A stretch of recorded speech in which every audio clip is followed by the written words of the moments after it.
कहाँ ले जाते हैं? धर्मराज के पास। धर्मराज क्या देखते हैं? उसके कर्मों का लेखा जोखा। बेटा सुनिए, उस पर मत जाओ, कौन था जो आपको मैं बताना चाहता हूं कि संगत किस तरह से आपकी जिंदगी को आबाद भी कर सकती है और बर्बाद भी कर सकती है। मोबाइल पे मैसेज आता है, आप इस पे क्लिक कीजिए, आपको 1000, 1 लाख, 1 करोड़ की लॉटरी लगी है ना? आप खुश हो जाते हो और लिंक को ओके करते हो और आपके खाते में जो 100, 200, 500, 1000 रुपए थे वो। तो होता क्या, हम लालच में फंसते हैं, किसी ना किसी ऐसे प्रलोभन में आते हैं या किसी ऐसी उम्मीद में जो हमने देखी नहीं है या नहीं, हमें पता ही नहीं है, और हम उसके पीछे दौड़ पड़ते हैं।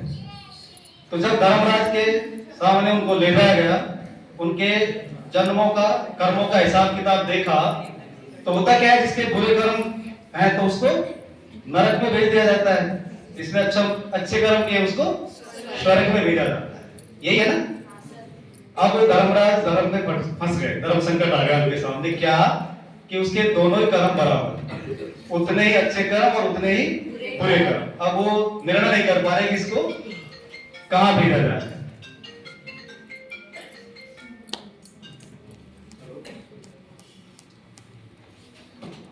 अब धर्मराज ने ये निर्णय उसी पे छोड़ दिया। उस व्यक्ति से कहा भाई आपके अच्छे और बुरे दोनों कर्म कैसे हैं? बराबर। तो आप ही को निर्णय करना है कि आपको स्वर्ग में जाना है या नरक में। आपके लिए छूट है, लेकिन इसमें एक शर्त है, क्योंकि नरक ऐसी जगह है वहां से आप वापस नहीं आ सकते। यदि स्वर्ग में गए तो आप जब चाहो वहां से वापस भी आ सकते। तो उसने सोचा कि भाई फिर तो स्वर्ग में जाना चाहिए, अच्छा नहीं लगा तो वापस आ जाए, और वो स्वर्ग में चले जाते हैं। तो जैसे अपने यहाँ स्वर्ग की कल्पना की गई है, सारा कुछ बहुत अच्छा उनको वहां मिलता है, वो बड़े खुश होते हैं, वहां जाकर देखते हैं, फिर वो घूमते हैं स्वर्ग में क्या क्या है, बहुत प्रसन्न हो रहे हैं, उनकी खुशी का कोई ठिकाना नहीं है। लेकिन जैसे वो और पास गए, दीवार के पास उनको कुछ आवाज सुनाई दी, और उधर से आवाज आ रही थी, छज्जा ऊपर बोयो बाजरो, खिल गए फूल चमेली। फिर वो और पास में गया, फिर लगा था झूम झूम जरा झूम झूम। उसने देखा यार ये कोई और भी जोरदार जगह है, क्योंकि वो तो कहता था वो बहुत अच्छा आदमी भी नहीं था, बहुत बुरा भी नहीं था, वो जैसा भाव था उसमें घुस जाता। तो उसको उसने आकर्षित किया। तो उसने किसी को पूछा भाई आवाज कहां से आ रही है? तो उसके बताया कि उधर नरक है ना, वहां से आ रही है। अच्छा नरक में ऐसा है? हाँ, कि वहीं से आवाज आ रही है। तो वापस वो दौड़ा और धर्मराज के पास जाकर बोला कि महाराज मेरे से भूल हो गई और मुझे स्वर्ग में नहीं, मुझे नरक में जाना, कि भाई जैसे आपकी मर्जी। और उसको वहां से नरक में प्रवेश करवाया गया। जैसे ही द्वार से अंदर हुए, उसे गरम तेल में तला गया, उसे कोड़ों से मारा गया, अंगारों पर चलाया गया, और जितनी भी कल्पनाएं नरक की करते हैं, बहुत बड़ी बड़ी यातनाएं उसको दी गई। फिर भी उसको एक उम्मीद थी, बार बार उसको यातना दे रहे थे। फिर वो पूछता है कि अरे भाई कब तक मुझे मारोगे, मुझे वो जगह तो बताओ जहां से वो गाने की आवाज आ रही थी। कि कौन से गाने की आवाज? कि मैं उधर था तो उधर आवाज आ रही थी। कि ऐसी कोई जगह नहीं है, वो तो हमारी एडवर्टाइजमेंट सेल है जो लोगों को यहाँ आकर्षित करती है। और फिर वो बहुत पछताता है, बहुत मिन्नतें करने के बाद भी उसको वापस नहीं भेजा जाता है।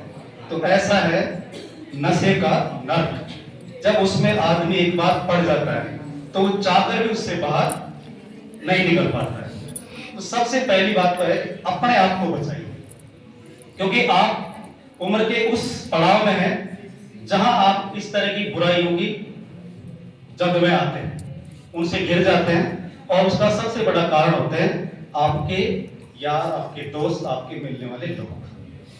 तो पहचान करना आना चाहिए कि कौन व्यक्ति कैसा है।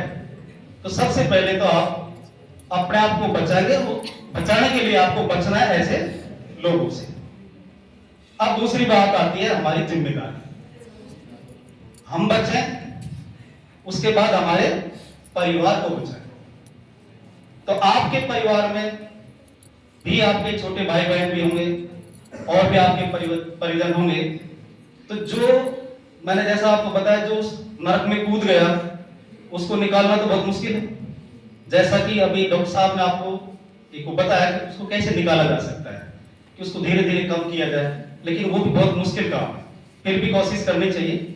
ऐसे कुछ सेंटर्स भी खुले हुए हैं जहां उनको वहीं रखा जाता है, सेंटर्स के अंदर, बाहर नहीं जाने दिया जाता, वही खाना देते हैं कब क्या करना है।